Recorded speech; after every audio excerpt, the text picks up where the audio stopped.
শুভ সন্ধ্যা।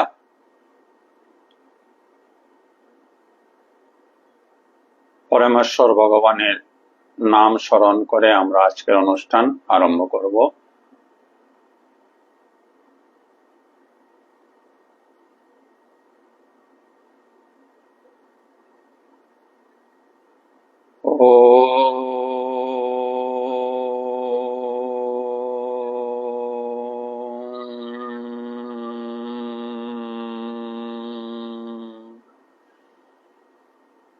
শ্রী পরমাত্মনে নমঃ। আজকের এই অনুষ্ঠানে যুক্ত সবাইকে অনেক অনেক ধন্যবাদ, ভালোবাসা, শুভেচ্ছা এবং প্রণাম নিবেদন করছি। শুরু করার আগে আমরা আমাদের স্বরূপ চিন্তন করব।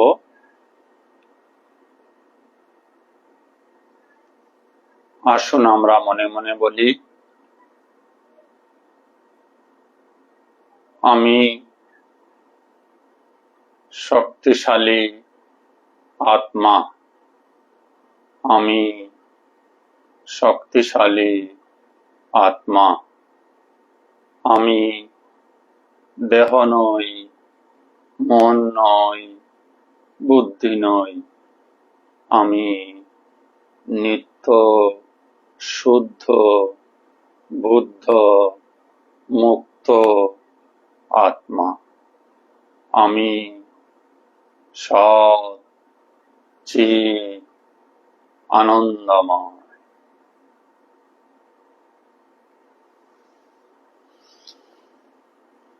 গত 17/6/2024 ইংরাজি তারিখে আমরা গীতা 3য় অধ্যায় কর্মযোগে 37 নম্বর মন্ত্রটি পর্যন্ত আলোচনা করেছিলাম।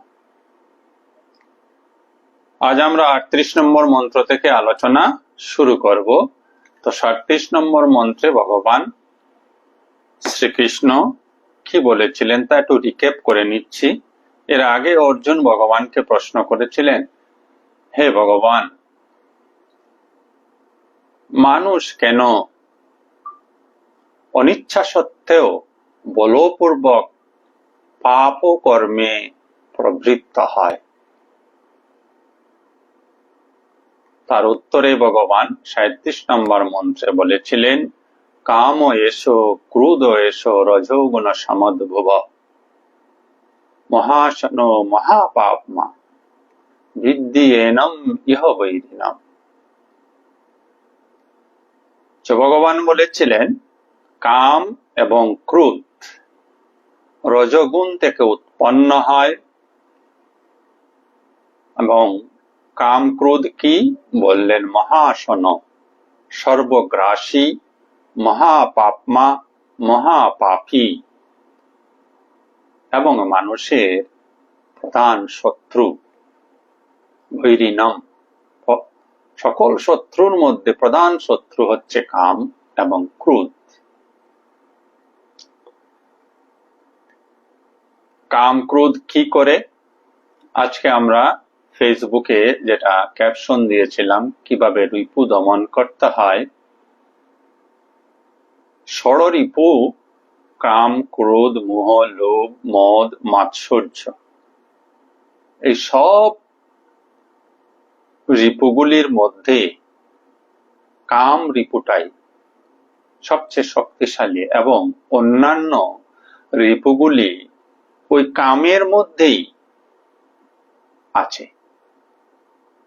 তো কামকে দমন করাই মানুষের জীবনে প্রধান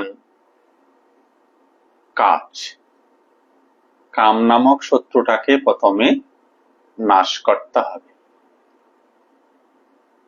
কাম কি করছে আমাদের জীবনে তা বলতে গিয়ে ভগবান 38 নম্বর মন্ত্রে বললেন, ধূমেন আব্রিয়তে বহ্নি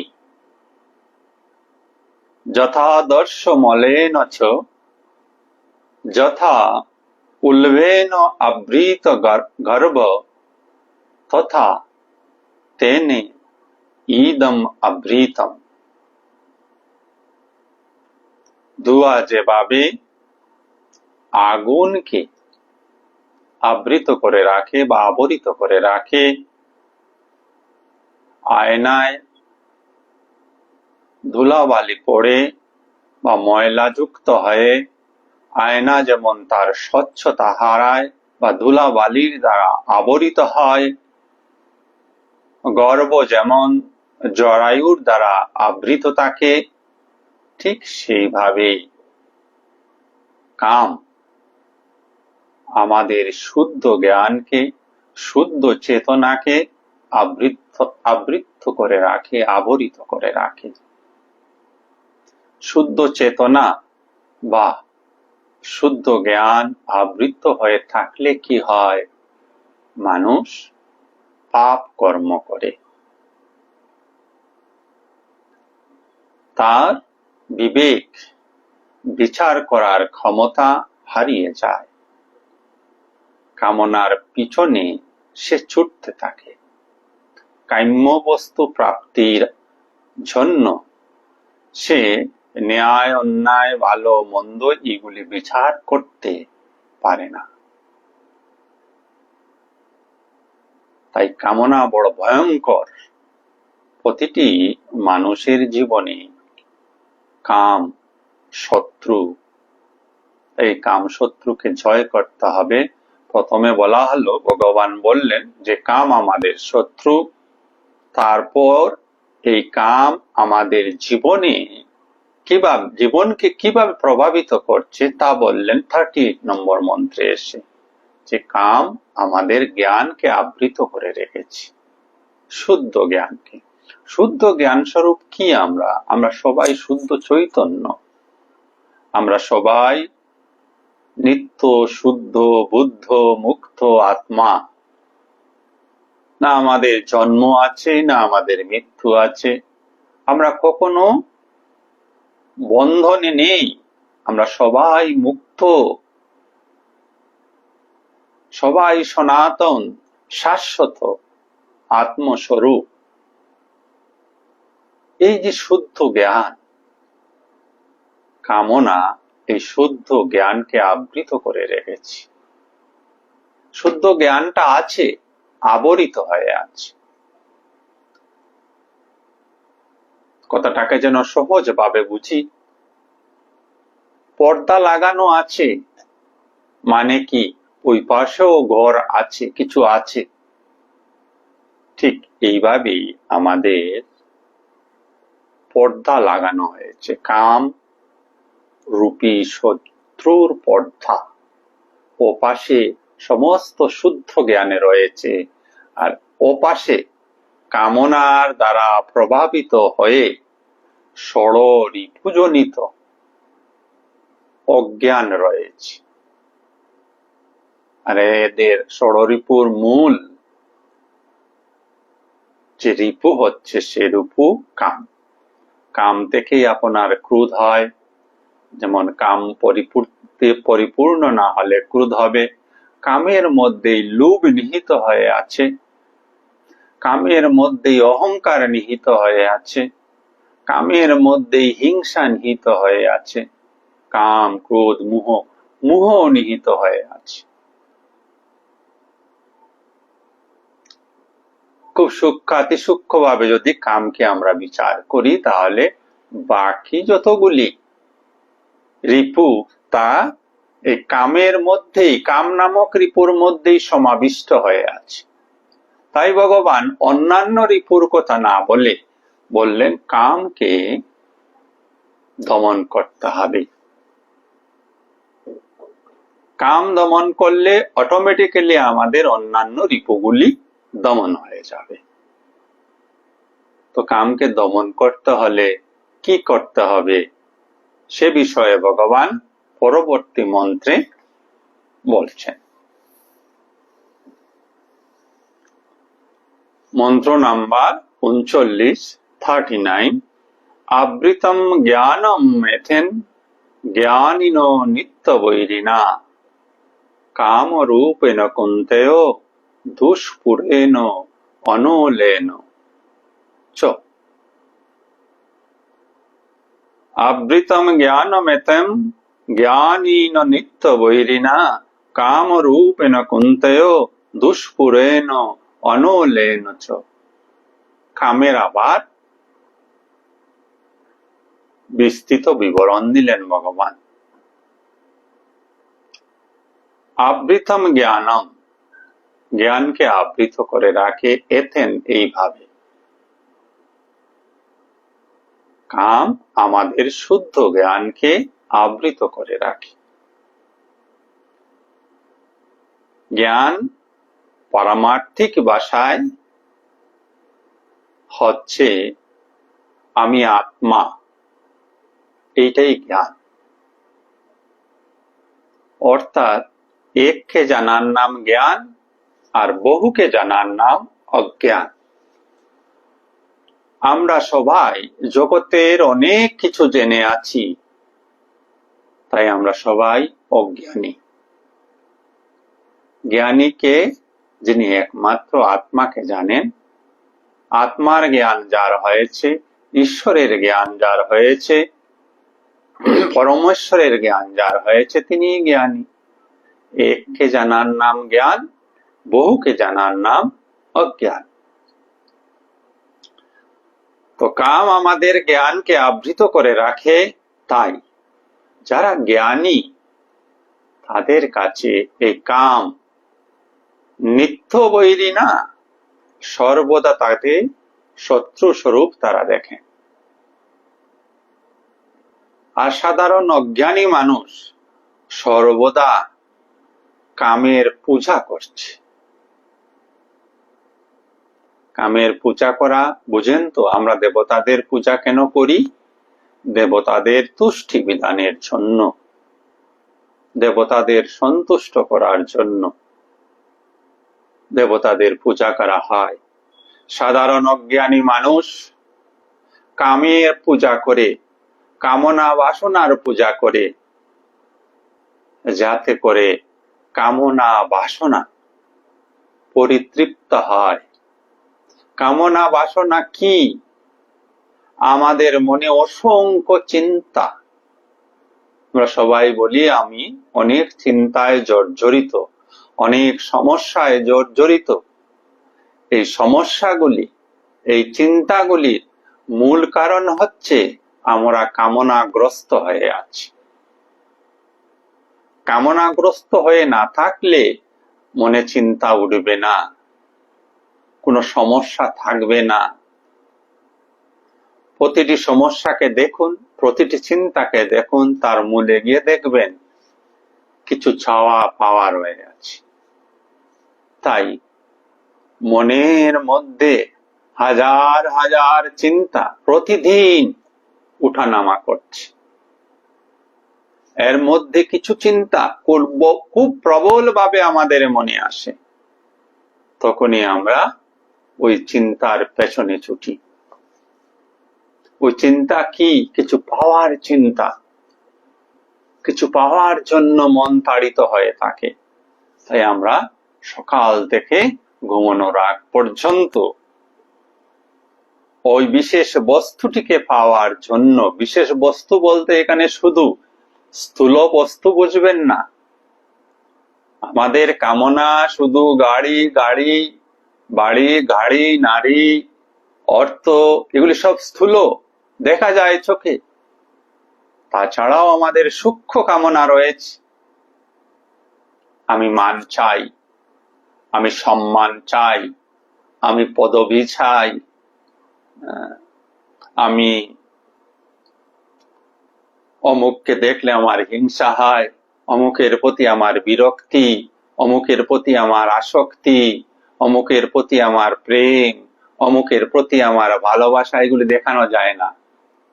অর্থাৎ আমাদের এই জ্ঞানেন্দ্রিয়ের সাহায্য নিয়ে এগুলিকে প্রকাশ করা যায় না। এগুলি প্রকাশ কিভাবে হয় আপনি জানেন। শুধু আপনি কাকে ভালোবাসেন, আপনি কাকে ঘৃণা করেন। লোকটির সঙ্গে খুব মিষ্টি কথা বলছেন, কিন্তু ওই লোকটিকেই হয়তো মনে মনে ঘৃণা করছেন।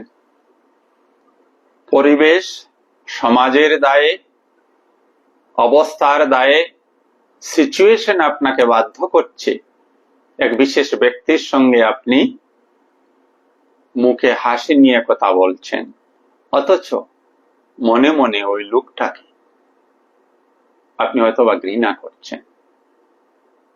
তো একমাত্র আপনি বা প্রতিটি মানুষ জানে তার মনের কি অবস্থা, সে কাকে ভালোবাসে, সে কাকে ঘৃণা করে। উদাহরণস্বরূপ বলছি, একজন ভ্রষ্ট পুলিশ অফিসারকে যখন দেখেন, তখন কি হয়? আপনি তাকে সম্মান করেন, সমীহ করেন,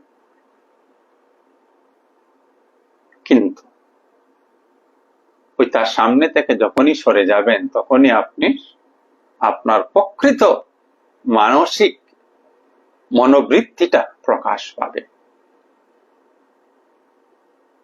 আপনি তার বিরুদ্ধে কোনো অশুভ মন্তব্য কেউ সঙ্গে থাকলে তো করবেনই, না হলে নিজে নিজে করবেন। তো কামনা দুই ধরনের হয়, সূক্ষ্ম বস্তু কামনা এবং স্থূল বস্তুর কামনা। এবং কামনা বিচার খুব শান্ত হয়ে একদম সূক্ষ্মভাবে যদি বিচার না হয়, তাহলে কিন্তু ঠকে যাব আমরা। অনেক সময় আমাদের মধ্যে এমন কিছু কামনা থাকে যেগুলি অন্য একটা রূপ নিয়ে রাখে। যেমন ধরুন, আমি কোনো ভিখারিকে 10 টাকা দান করেছি,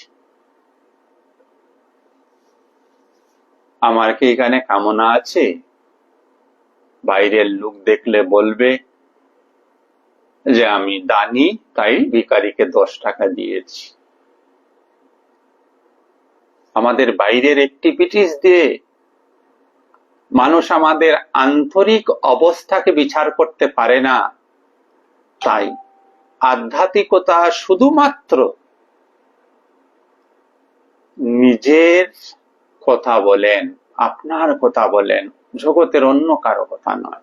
এই যে 10টি টাকা আমি ভিখারিকে দান করলাম, আপনি দেখলেন, বললেন না, বাহ, উনি বড় কৃপালু মানুষ, দয়ালু মানুষ, দানি মানুষ, 10 টাকা দান করলেন। 10 টাকার পরিবর্তে যদি 1 লাখ টাকা হয়, তা তো আর কথাই নেই। কিন্তু আমার মনের উদ্দেশ্য কি?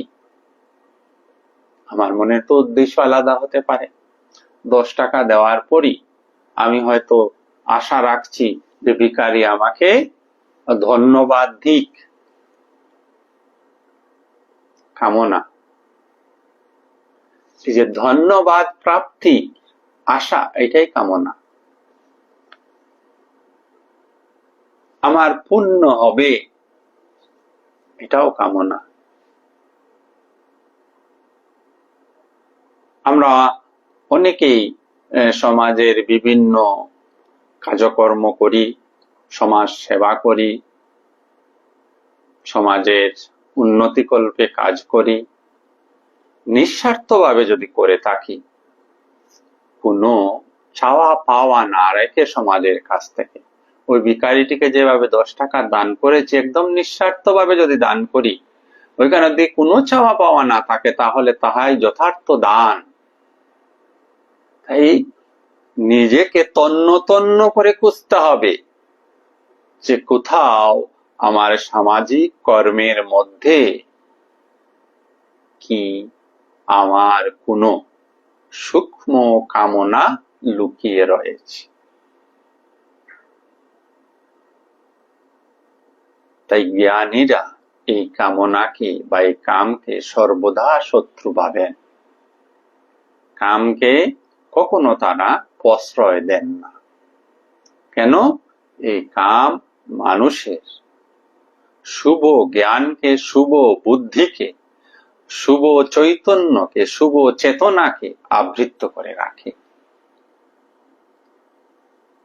আর কামের কি স্বভাব বললেন ভগবান? কাম রূপেণ কুন্তেয়। হে কুন্তেয়, এই কাম রূপী শত্রু দুষ্পুরেণ অপূরণীয়, তাকে পূরণ করা যায় না।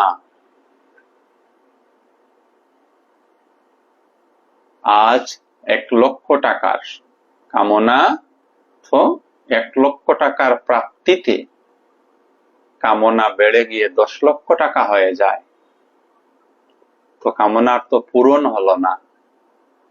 বর্তমানে আপনার কাছে 1,00,000 টাকা নেই, আপনি 1,00,000 টাকা পেয়ে গেলেন, আপনার কিন্তু কামনার পূরণ হলো না, পূর্তি হলো না। ওই 1,00,000 টাকা প্রাপ্তির সাথে সাথে আপনার কামনা আরো 10 গুণ বৃদ্ধি পেয়ে যাবে, বলবে 10,00,000 টাকা চাই। তাই ভগবান শ্রীকৃষ্ণ বললেন যে মহাশত্রু কাম, একুন্তেও তার অপূরণীয়, তাকে পূরণ করা যায় না। উদাহরণ দিয়ে বললেন, অনলেন চ আগুনের মতো, আগুনে যা কিছু দিবেন তাই পুড়ে ছাই হয়ে যায়। আর এই কামনার আগুনে যা কিছু এনে ঢালবেন, ওই যে 1,00,000 টাকা এনে কামনার আগুনে ঢাললেন, ছাই হয়ে গেল, কামনা বৃদ্ধি পেয়ে গেল 10,00,000 টাকায়। তো 39 নম্বর মন্ত্রের মূল ভাবটা কি? মূল ভাবটা এই, মর্ম কথাটা এই, যে কোনো অবস্থাতেই কামের পূজা করা যাবে না। কামের পূজা মানে, আবারও বলছি, মনে যে কাম ভাব উঠে, কামবৃত্তি উঠে, কামনা বাসনার বৃত্তি উঠে, এই বৃত্তিগুলি পূজা করবেন না। অর্থাৎ এই বৃত্তিগুলির সঙ্গে গমন না করে থমকে দাঁড়িয়ে বৃত্তিগুলিকে পরীক্ষা করুন, তার কারণ জানার চেষ্টা করুন। কারণ যদি জানতে পারেন, একদম নিষ্ঠার সঙ্গে, পরিপক্কতার সঙ্গে এবং নিরপেক্ষভাবে, কারণ আপনার বিচারক আপনি, কাম আপনার শত্রু, শুদ্ধ জ্ঞান আপনার মিত্র, মন সাক্ষী স্বরূপ হয়ে আছে এখানে, বা মন অশুদ্ধ জ্ঞানের কামনার পক্ষপাতিত্বে উকালতি করছে। সাক্ষী স্বরূপ বলা যাবে না, মন উকালতি করবে। আপনার শুদ্ধ মন দিয়ে আপনি আপনার অশুদ্ধ মনে উঠা কামনার বিচার করছেন, কাম বৃত্তির বিচার করছেন। আপনি বিচারক, আপনার শুদ্ধ জ্ঞান বিচারক, কিন্তু এই পক্ষে অশুদ্ধ জ্ঞান রয়েছে এবং তার উকিল মন উকালতি করবে, মন বোঝানোর চেষ্টা করবে, না না, এই যে তুমি 10 টাকা দান করে এলে,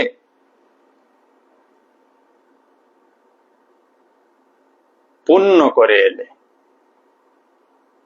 কিন্তু ওই যে আপনার মনে আমি 10 টাকা ভিখারিটিকা দিলাম, ভিখারিটি ধন্যবাদ পর্যন্ত বলল না, এটা কি হলো? আপনি এই জায়গায় আটকে আছেন। ধন্যবাদ ভিখারিটি বলল না বলল, সেটা ভিখারির কনসার্ন। আপনার যদি চাহিদা থাকে ভিখারির প্রতি, যে ভিখারি আমাকে ধন্যবাদ দিক বা আমাকে আশীর্বাদ করুক, তাহলে আপনি কিন্তু কামনা বাসনায় জড়িয়ে গেলেন। আর এই কামনা বাসনায় জড়ানো মানে বন্ধন, অশান্তি। বন্ধন মানেই অশান্তি। যদি আপনাকে একটা ঘরে বদ্ধ করে রাখা হয়, আপনি কি শান্ত থাকেন? শান্ত থাকেন না। আপনি কি সুস্থ থাকেন? সুস্থ থাকতে পারবেন না। তাই যারা জেলে যায়, কারাগারে চলে যায়, তারা মুক্ত হতে চায় কারাগার থেকে। কারাগারেও তো আকাশ, বাতাস, জল সবকিছু আছে, ঘরের মতোই। খাওয়া দাওয়া হয়তো কিছু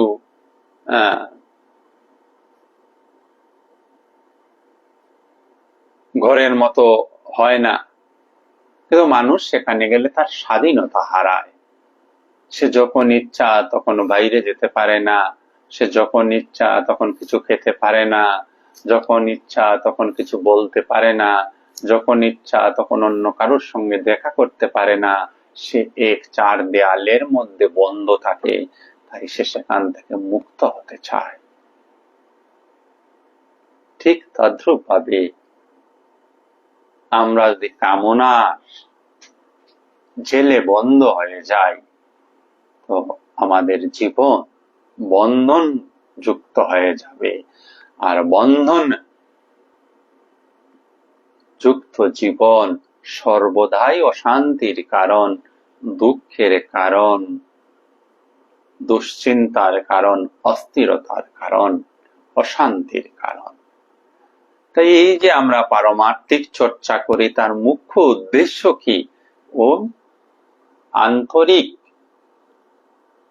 দুঃখ, বন্ধন, কষ্ট, জ্বালা, যন্ত্রণা থেকে মুক্তি পাওয়া, অন্য কিছু নয়। এবং মুক্তি এই জীবনে, এই মুহূর্তে, এক্ষুনি পেতে হবে। তো এতদিন আমরা কামনার পূজা করে এসেছি, আর পূজা নয়। এইবার কামনার সঙ্গে সংগ্রাম, সংঘর্ষ করতে হবে। আমরা কুরুক্ষেত্রের যুদ্ধ করছি না, আমরা আমাদের মনের মধ্যে কামরূপী শত্রুর সঙ্গে যুদ্ধ করছি। আমাদের মনেই কামরূপী দুর্যোধন রয়েছে, আমাদের মনেই দুঃশাসন রয়েছে, কংস রয়েছে। এরা সব কামী মানুষ ছিলেন। ওই কাম এর বিরুদ্ধে আমাদেরকে যুদ্ধ করতে হবে, সংঘর্ষ করতে হবে। আর এই যুদ্ধে জগতের কোনো মানুষ আপনাকে সাহায্য করবে না, করতে পারেও না। এই যুদ্ধ আপনাকে একাই করতে হবে। এই যুদ্ধে অস্ত্র কি? কি অস্ত্র নিয়ে যুদ্ধ করবেন? শ্রীমদ্ ভগবত গীতার জ্ঞান হবে যুদ্ধের অস্ত্র। ওই অস্ত্র দিয়ে, ভগবান শ্রীকৃষ্ণের উপদেশ দিয়ে, ভগবান শ্রীকৃষ্ণের বাণীর দ্বারা আপনার অন্তর জগতের কামরূপী শত্রুকে নাশ করতে হবে, ধ্বংস করতে হবে। আর এই যুদ্ধে যদি আমরা জয়ী হয়ে যাই, আমাদের জীবন শান্তি এবং আনন্দে ভরে উঠবে। তার প্রমাণ কি? তার প্রমাণ হলেন আমাদের মহাপুরুষগণ, স্বামী বিবেকানন্দ, রামকৃষ্ণ দেব, অনুকূল ঠাকুর, রাম ঠাকুর, যীশু খ্রিস্ট, বুদ্ধদেব, মহাবীর, আরো লাখো লাখো আছেন, যাদের নাম আমরা জানি না, বা যারা জনসমক্ষে আসেননি। ওই পর্বতের গুহায় অথবা কোন এক পণ্য কুঠুরি তারা নিজেদেরকে লুকোচক্কুর অগোচর রেখে দিয়েছেন। তো আপনাকে সন্ন্যাসী হতে হবে না, আমাকে সন্ন্যাসী হতে হবে না। আমরা এই সংসারে থাকব, এই সংসারে থেকেও মুক্ত জীবন যাপন করা যায়। ইহাই সনাতন ধর্মে এক মহানতম দিক। আমরা বড় সৌভাগ্যবান সবাই, আমরা সনাতন ধর্মাবলম্বী। এই সংসার করে, গৃহস্থ জীবন পালন করেও আমরা মহাজ্ঞানী, মহাজন হতে পারি। এবং এই হওয়াটাই জীবনের মূল উদ্দেশ্য, অন্য কিছু নয়। টাকা পয়সা, বাড়ি গাড়ি, অনেক কিছু হবে। আমি বলছি না যে এগুলি প্রয়োজনীয়তা নেই, এগুলি প্রয়োজনীয়তা আছে। তবে এইগুলি অর্জন করতে গিয়ে যেন কাম নামক শত্রুর পূজা না করি, কামনার আগুনে যেন জ্বলে পুড়ে ছাই হয়ে না যায়। শুদ্ধ জ্ঞান এবং শুদ্ধ বুদ্ধির দ্বারা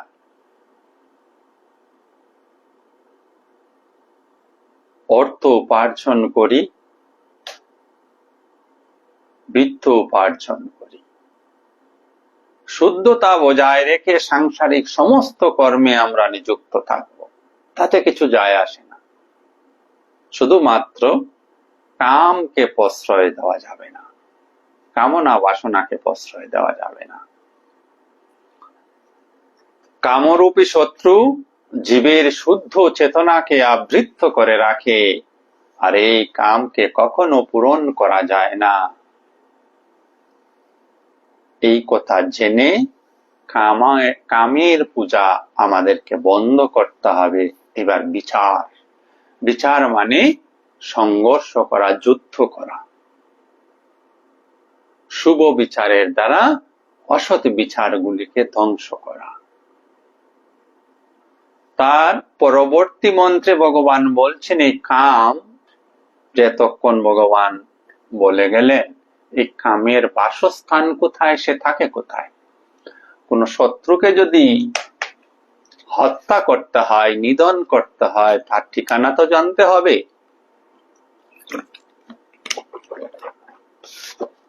সে থাকে কোথায়। তাই ভগবান বললেন 40 নম্বর মন্ত্রে এসে, ইন্দ্রিয়ানি মনঃ বুদ্ধি, ইন্দ্রিয়ানি মন বুদ্ধির ঐশ্য অধিষ্ঠানং উচ্যতে, এতৈঃ বিমোহয়তি, এতৈঃ বিমোহয়তি, এষ জ্ঞানম আবৃত দেহিনাম। দেহিনাম, আবারও পড়ে দিচ্ছি, ইন্দ্রিয়ানি মনোবুদ্ধির ঐশ্য অধিষ্ঠানং উচ্যতে, এতৈঃ বিমোহয়তি, এষ জ্ঞানম আবৃত দেহিনাম। তার জায়গা কোথায় বললেন? ইন্দ্রিয়ানি। ইন্দ্রিয়ানি বলতে 5টি জ্ঞানেন্দ্রিয় এবং 5টি কর্মেন্দ্রিয়, চক্ষু, কর্ণ, জিহ্বা, নাসিকা, ত্বক, হাত, পা, মুখ, পায়ু এবং উপস্থ।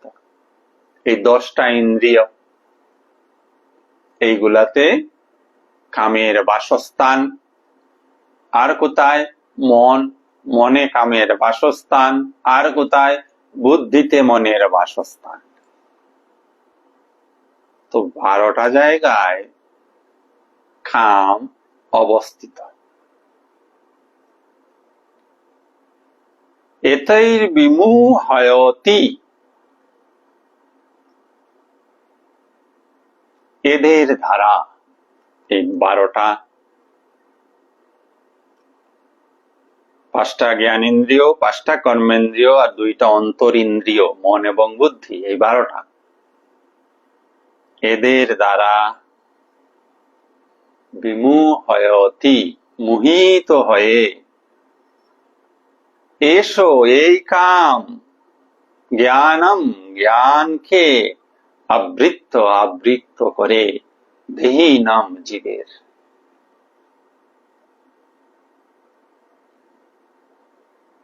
তো এবার আমরা একটু বোঝার চেষ্টা করি যে কাম কিভাবে আমাদের এই 12টা জায়গায় রয়েছে। মূল জায়গা কিন্তু কামের বাসস্থান হচ্ছে বুদ্ধি, মন। মন থেকে কাম এই সমস্ত ইন্দ্রিয়গুলির মধ্যে ছড়িয়ে থাকে।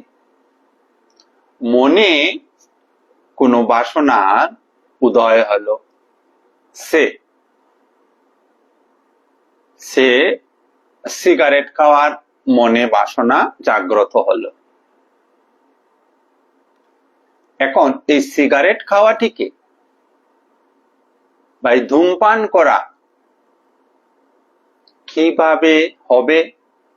মনে বাসনা এলো, সঙ্গে সঙ্গে বুদ্ধি বলে দিল অমুক জায়গায় সিগারেট আছে, অমুক জায়গায় দেশলাই আছে। হাত আরেকটি ইন্দ্রিয়, সিগারেট নিল, বাম হাত মেষ্টি ধরল, ডান হাত দিয়ে সিগারেটটা ডান হাত দিয়ে মুখে পুরে দিল, ডান হাত দিয়ে দেশলাইটি মারল, এইবার সিগারেটটি জ্বালিয়ে দিল। দেখুন কতটা ইন্দ্রিয় যুক্ত হয়ে গেল। এইবার টান দিল, জিহ্বা নামক ইন্দ্রিয় তার স্বাদ গ্রহণ করলো, নাক নামক ইন্দ্রিয় সিগারেটের গন্ধ, ধোঁয়ার গন্ধ উপভোগ করলো। তো একটি কামনা জাগ্রত হয়েছে, সঙ্গে সঙ্গে কতগুলি ইন্দ্রিয়র দ্বারা এই কামনার পূজা হলো। তাই বলা হলো আমাদের এই 5টি জ্ঞানেন্দ্রিয়, 5টি কর্মেন্দ্রিয়, বলতে ভুলে গেলাম, হয়তোবা সিগারেটটা অন্য রুমে আছে, তো আমাকে চলে যেতে হবে পায়ের দ্বারা। পাও একটি ইন্দ্রিয়, কর্মেন্দ্রিয়, যার দ্বারা আমরা কাজ করি। তো পা, বাম হাত, ডান হাত, মুখ, জিহ্বা, নাক, মন, বুদ্ধি ব্যবহৃত হয়ে গেল। ঠিক এইভাবে আরো কামনাগুলি যখন আপনারা বিশ্লেষণ করবেন, দেখবেন প্রতিটি কামনা এই 10-12টা ইন্দ্রিয়ের সঙ্গে কোনো না কোনো ভাবে যুক্ত হয়ে আছে। অনেকে আবার সকালবেলায় ধূমপান করেন যাতে লেট্রিন ক্লিয়ার হয়। তাহলে দেখুন পায়ু একটি আমাদের কর্ম ইন্দ্রিয়। তো সিগারেট টানের সাথে সাথে পায়খানার বেগ পেল, লেট্রিনের বেগ হলো, পায়ু ব্যবহৃত হয়ে গেল, উপস্থ ব্যবহৃত হলো, মূত্রদ্বার।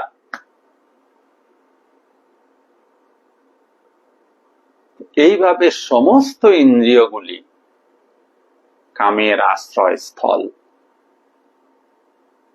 আর এই ইন্দ্রিয়গুলির দ্বারা মোহিত হয়ে এই কাম জীবের জ্ঞানকে, শুদ্ধ জ্ঞানকে আবৃত করে রাখে। নিজের সঙ্গে এগুলি ভালো করে আমরা যেন সূক্ষ্মভাবে বিচার করি, তাহলেই দেখবেন সব ক্লিয়ার হয়ে যাবে। তার পরবর্তী মন্ত্র 41, সেখানে ভগবান বসে বলছেন এইবার ঠিক করতে হবে, যেটা আমরা আজকে ক্যাপশন দিয়েছিলাম, এই কাম নামক রিপুকে কিভাবে দমন করতে হয়।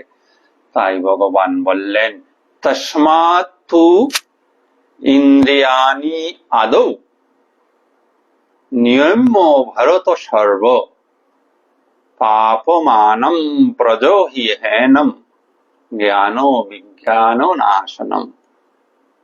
তস্মাৎ অতএব তু তুমি ইন্দ্রিয়াণি, এই যে 12টা ইন্দ্রিয়ের কথা বললাম, এই 10টা অর্থাৎ 5টা জ্ঞানেন্দ্রিয়, 5টা কর্মেন্দ্রিয় আর 2টা অন্তরিন্দ্রিয় মন বুদ্ধি, এই 12টা ইন্দ্রিয়গুলিকে আদৌ প্রথমে নিয়ম সংযত করতে হবে।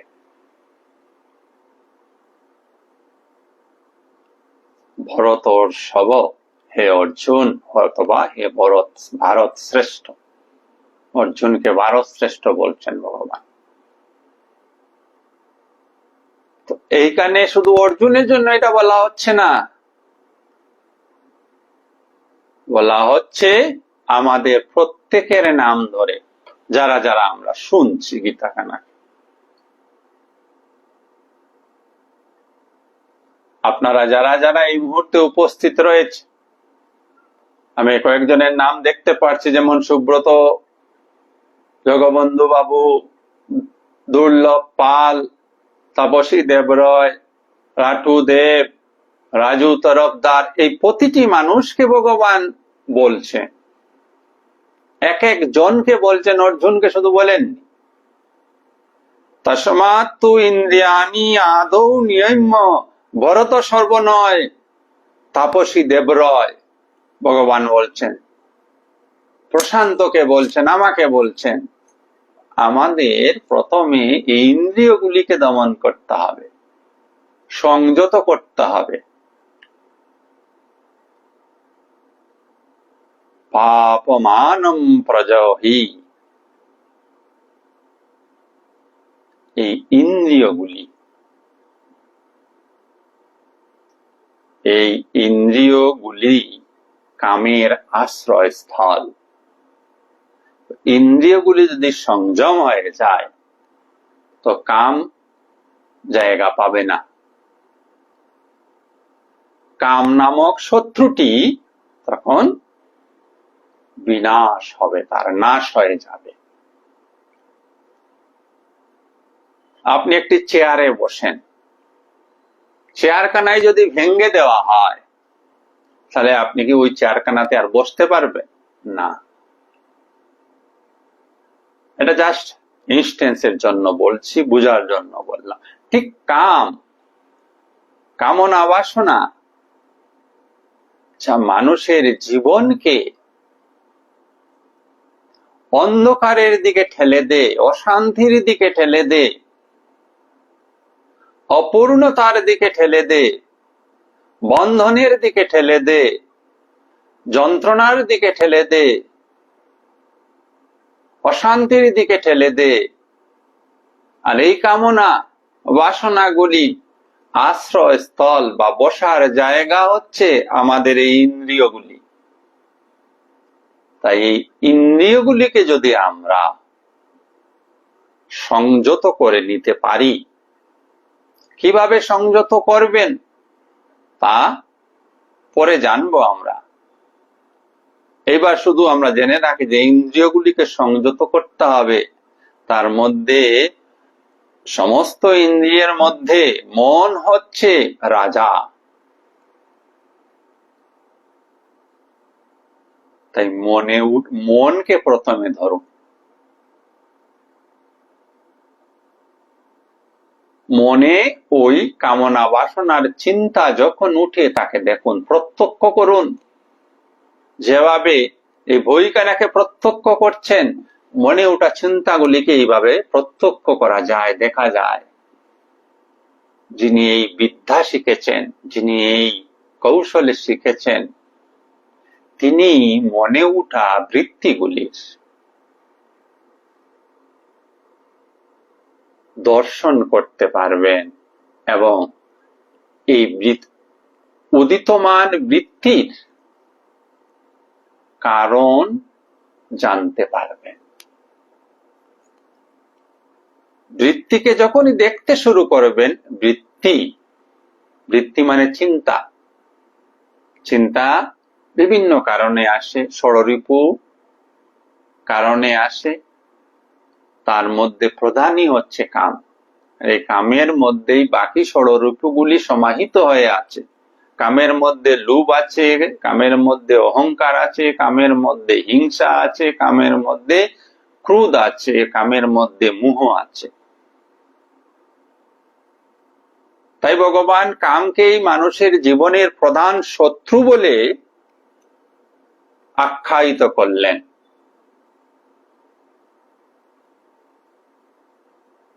আর কামের বাসস্থান আমাদের ইন্দ্রিয়গুলি।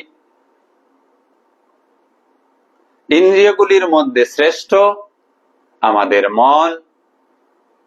এই মনের বিচার হওয়া চাই। মনের সঙ্গে সংঘর্ষ করতে হবে। অশুদ্ধ মনকে শুদ্ধ মন দিয়ে নিষ্ঠার সহিত বিচার করা। কাম যত যত কমবে ততই আপনার মধ্যে আমার মধ্যে শুভ জ্ঞান বিকশিত হবে। সাধু পুরুষদের আর আপনার আমাদের মধ্যে যে তফাৎ, ওই জ্ঞানের তফাৎ, জ্ঞানের শুদ্ধতার তফাৎ, জ্ঞানের তফাৎও নয়, জ্ঞানের শুদ্ধতার তফাৎ। আমরা সবাই জ্ঞানী। কি জ্ঞানী? এই জগতের জ্ঞানে আমরা জ্ঞানবান হয়ে আছি, বিভিন্ন কিছু জেনে আমরা জ্ঞানী হয়ে আছি। যদি একটা মানুষ আপনার সামনে এসে ওই পৃথিবীর সমস্ত দেশের রাজধানীর নাম বলে দিতে পারে, তো আপনি অবাক হয়ে যাবেন, বলবেন বাহ, বড় জ্ঞানী। আপনার সামনে একটা মানুষ যদি শ্রীমদ ভগবদ গীতার ৩য় অধ্যায়ের সমস্ত শ্লোক বলে দিতে পারে সংস্কৃতে, তাহলে আমরা কি ভেবে নেই, বা বড় জ্ঞানী মানুষ, বিদ্বান পুরুষ। আজ্ঞে না, পারমার্থিক ভাষায় তাকে বিদ্বান বলা হয় না। পারমার্থিক ভাষায় তাকেই বিদ্বান বলা হয়, জ্ঞানী বলা হয়, যে শুধু জানে যে আমি আত্মা।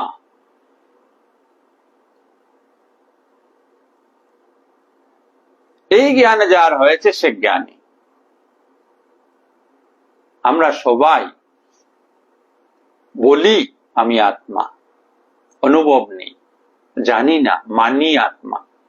মানলে হবে না, জানতে হবে। মানা এবং জানার মধ্যে কয়েক মাইল দূরত্ব। মানা অতি সহজ বিষয়। ওই পাথর বলে শিবলিঙ্গ, সবাই মানছে, আমিও মেনে গেলাম। ওই মন্দিরে কালিমা জাগ্রত, সবাই মানছে, আমিও মেনে গেলাম। জাগ্রতের পরিভাষা কি? কেন ওই কালী মন্দির জাগ্রত? তার পরিভাষা কি? কি বুঝি আমরা? আমরা কিছু না জেনে মেনে ফেলি। ঈশ্বর আছেন? হ্যাঁ হ্যাঁ আছেন। এবার কোথায় আছেন যদি বলা হয়, আর বলতে পারবো না। ঈশ্বর সঙ্গে কি কথা হয়েছে? বলে না না, আর তো হয়নি। কিন্তু আপনার সন্তান আছে, তা আপনি যেমন জানেন তেমন মানেনও। তো ঈশ্বরের সম্পর্কে যখনই কথাবার্তা আসে, ঈশ্বর আছেন, সবাই মানে, আমিও মানি, বাহ, না হলো না। যারা মানে তারা অজ্ঞানী, আর যারা ঈশ্বরকে জানার চেষ্টা করে তারা সাধক। আপনি এই অনুষ্ঠানে যুক্ত হয়েছেন, আপনি সাধক। আপনার আর সাধারণ মানুষের মধ্যে পার্থক্য, সাধারণ মানুষ নিজেকে দেহ ভাবে, সাধারণ মানুষ মানে ঈশ্বর আছেন, আপনি ও মানেন আপনার ঈশ্বর আছেন, আপনিও মানেন আপনি দেহ, কিন্তু এইখানে আপনি সন্তুষ্ট নন। কারণ আপনার জ্ঞান আরো বিকশিত হয়েছে। আপনি গীতা থেকে জেনেছেন যে আপনি দেহ নন, আপনি আত্মা। আপনি জেনেছেন যে ঈশ্বর আছেন, এটা মেনেছেন, কিন্তু আপনি ঈশ্বরকে দেখতে চান, ঈশ্বরের সঙ্গে কথা বলতে চান। তাই আপনি সাধক। যে সাধনা করে সেই সাধক। ওই জায়গায় কোন ধরনের খামখেয়ালি চলবে না। 42 নম্বর মন্ত্র ভগবান বলছেন, ইন্দ্রিয়ানি পরানি আহু ইন্দ্রিয়ভ্যঃ পরম মনঃ মনঃসতু পরা বুদ্ধির ইয়ো বুদ্ধে পরশতু স। আবার বলছি এটা বাংলা, ইন্দ্রিয়াণি পরাণি আহুর ইন্দ্রিয়ভ্য পরম মনঃ। আমাদের এই স্থূল দেহ থেকে আমাদের ইন্দ্রিয়গুলি শ্রেষ্ঠ। ইন্দ্রিয়গুলি থেকে মন শ্রেষ্ঠ। আগেই বলেছি মন সমস্ত ইন্দ্রিয়ের রাজা।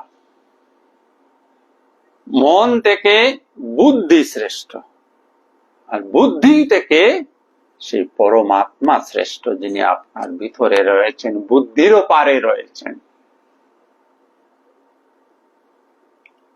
তো সিকোয়েন্স কি? এই জড় দেহ থেকে ইন্দ্রিয়গুলি শ্রেষ্ঠ, ইন্দ্রিয়গুলি থেকে মন শ্রেষ্ঠ, মন থেকে বুদ্ধি শ্রেষ্ঠ, বুদ্ধি থেকে বুদ্ধির পারে আত্মা শ্রেষ্ঠ। এই জ্ঞানটা রাখতে হবে, পৌঁছাতে হবে আত্মায়। আমাদের এখন চলাচল কোন জায়গায়? আমরা সব ইন্দ্রিয়ের মধ্যে রয়েছি, অর্থাৎ কামনা বাসনার মধ্যে রয়েছি। মন বুদ্ধি ইন্দ্রিয়গুলির মধ্যেই আমাদের যাতায়াত। এই যাতায়াতকে অতিক্রম করে আত্মায় পৌঁছাতে হবে। আত্মায় পৌঁছাতে হলে মন বুদ্ধি এইগুলির কোনো কাজ নেই। এই চোখ কান এইগুলি আত্মাকে দর্শন করতে পারে না, আত্মার অনুভব করতে পারে না। চোখ কান এইগুলি শুধু জগতের বিষয়বস্তুকে অনুভব করতে পারে। তো ইন্দ্রিয়ের অগোচর যিনি, আর নাম হচ্ছে আত্মা। সে আপনি, অন্য কিছু নয়, সেইটাই আপনি। আপনি সেই আত্মা। কিন্তু যেহেতু এই ইন্দ্রিয়ের মধ্যে বসবাস করছেন, দেহের মধ্যে আমরা বসবাস করছি, কামনা বাসনার দ্বারা তাড়িত হচ্ছি, তাই আমরা ওই পরম সত্য, পরম শান্তি, পরম আনন্দময় উৎস থেকে দূরে রয়েছি, আর এক অসহ্য জ্বালাময়ী কষ্টময়ী জীবন যাপন করছি। পরবর্তী অর্থাৎ এই অধ্যায়ের শেষ মন্ত্র, তাই মন্ত্রটি আলোচনা করে আমরা এই অধ্যায়টি সমাপ্ত করব। এবং বুদ্ধে পরম বুদ্ধা সংস্তভ্য আত্মনাম আত্মনা জহি শত্রুম মহাবাহু কাম রূপম দুরাসদম। ওই আগে যে কথাটা বললাম, হে মহাবীর অর্জুন, মহাবাহু মানে হে মহাবীর অর্জুন, মানে হে মহাবীর আপনি। আপনাকে উদ্দেশ্য করে বলা হচ্ছে যে এই ইন্দ্রিয় মন বুদ্ধির অতীত কে রয়েছেন? আত্মা, আপনি রয়েছেন। আপনার আসল সত্তা রয়েছে, শুদ্ধ স্বরূপ চৈতন্য রয়েছেন, আপনি শুদ্ধ স্বরূপ চৈতন্য। এইটাকে কিভাবে জানবে? নিশ্চয়াত্মিকা বুদ্ধির দ্বারা, যে আমি দেহ নই, মন নই, বুদ্ধি নই, আমি আত্মা। এই বুদ্ধি স্থির করতে হবে, নিশ্চয় করতে হবে। এই বুদ্ধিকে স্থির করে মনকে স্থির করতে হবে। দেখুন, বুদ্ধি মনেরও, মন থেকেও শ্রেষ্ঠ। প্রথমে বুদ্ধিতে এটা ধারণ করতে হবে। আধ্যাত্মিক জীবনে অগ্রসর করতে হলে বৌদ্ধিক শক্তির প্রয়োজন। বুদ্ধির দ্বারা প্রথমে ধারণ করুন যে আমি আত্মা। এইবার এই সত্যে স্থির হয় মনকে শান্ত করুন। যারা এইভাবে মনকে শান্ত করে ক্রমে ইন্দ্রিয়গুলিকে শান্ত করতে ব্রতী হন, তারাই নিজ শুদ্ধ জ্ঞানের দ্বারা, নিজ শুদ্ধ শক্তির দ্বারা কাম রূপী এই মহাশত্রুকে জয় করতে পারে। তাই রিপুকে কিভাবে দমন করা, আজকের যেটা ক্যাপশন ছিল আমাদের, এইভাবেই করতে হবে। অর্থাৎ এই দেহ থেকে ইন্দ্রিয় বড়, ইন্দ্রিয় থেকে মন বড়, মন থেকে বুদ্ধি বড়, বুদ্ধি থেকে আত্মা শ্রেষ্ঠ। সর্বশ্রেষ্ঠ হলেন আত্মা। প্রথমে এই সিকোয়েন্সকে মনে রাখতে হবে। এইবার বুদ্ধিতে এই কথাটাকে ধারণ করে ক্রমে মন এবং ইন্দ্রিয়গুলিকে শান্ত করে আপনারই শুদ্ধ চেতনার দ্বারা, আপনারই চিৎ শক্তির দ্বারা কাম নামক এই শত্রুকে নাশ করতে হবে, জয় করতে হবে। সবাইকে অনেক অনেক ধন্যবাদ। আমরা আজ তৃতীয় অধ্যায় কর্মযোগ সমাপ্ত করলাম। আগামী দিন আমরা চতুর্থ অধ্যায় জ্ঞান যোগ ধারাবাহিকভাবে আলোচনা করে যাব। যারা এখানে উপস্থিত রয়েছেন আজকে, সবাইকে আমার অসংখ্য ধন্যবাদ। আপনাদের হৃদয়স্থ আত্মাকে আমার শতকোটি প্রণাম। আরো একবার সবাইকে ধন্যবাদ এবং সাধুবাদ জানিয়ে আজকের অনুষ্ঠান আমরা এখানেই সমাপ্ত করছি। ওম শ্রীরামকৃষ্ণ অর্পণম অস্তু। শুভরাত্রি। সবাই ভালো থাকুন, সুস্থ থাকুন, আনন্দে থাকুন।